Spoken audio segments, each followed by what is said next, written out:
It isn't what happens to us that causes us to suffer. It's what we say to ourselves about what happened. Have you ever faced a situation or a moment in your life where you felt so worried it was like there was an elephant sitting on your chest? Bad moments and fearful situations are occurrences of life. We all have triggers that awake the anxiety within and our flight or fight response. But trauma, the lasting suffering, is not the bad thing that happens to us, but how we feel and react to it. I used to feel that I was incapable of dealing with these kinds of moments, but over time, I learned 5 things that helped me bounce back, and I'm sure it will help you too.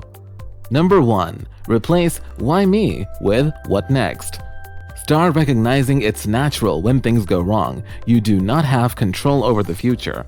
Asking "why me" is an example of negative thinking that will only produce negative answers, and pretty soon you'll find yourself playing victim.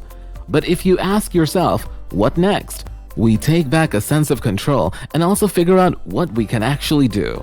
Here's an example to when I enacted this from the point anytime my daughter had a future accident. Anytime my daughter had a future accident, she would panic.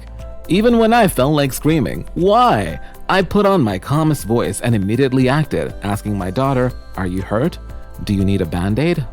Accidents happen. It's okay. Doing this helped my daughter build up a resilience in the face of accidents again and allowed her to play again with more confidence. Number 2, force yourself to practice gratitude.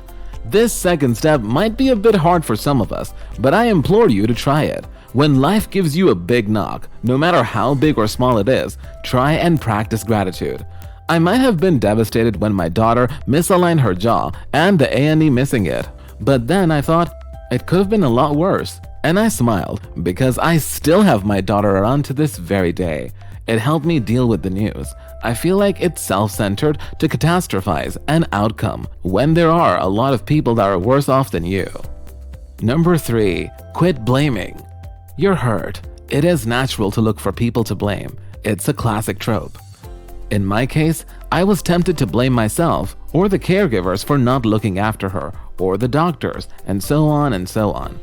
Blame only serves to prolong the hurt and makes it harder to let things go, amongst other things. It makes us angry, bitter, and vengeful, all of something that is unattractive. If something is meant to be, it will happen. Deal with it and move on. Of course, reading this out brings back painful memories, but I feel more at ease with myself and I'm comfortable sharing it with you. Number 4, don't give in to fear and despair. You're better than that.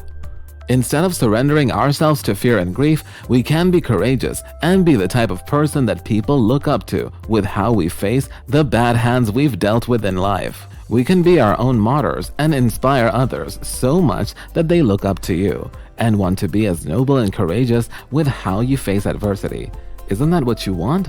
Projecting confidence can be hard, but if I can make my daughter grow more confident in herself and inspire her to be a leader, it's an automatic win, which is why this tip is so important to me.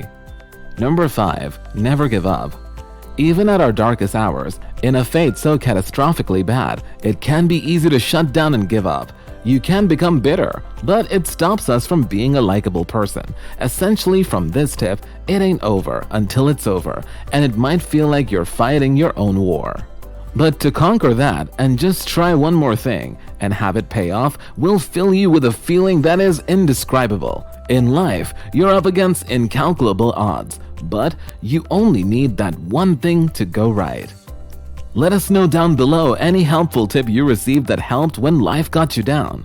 As always, thanks for watching.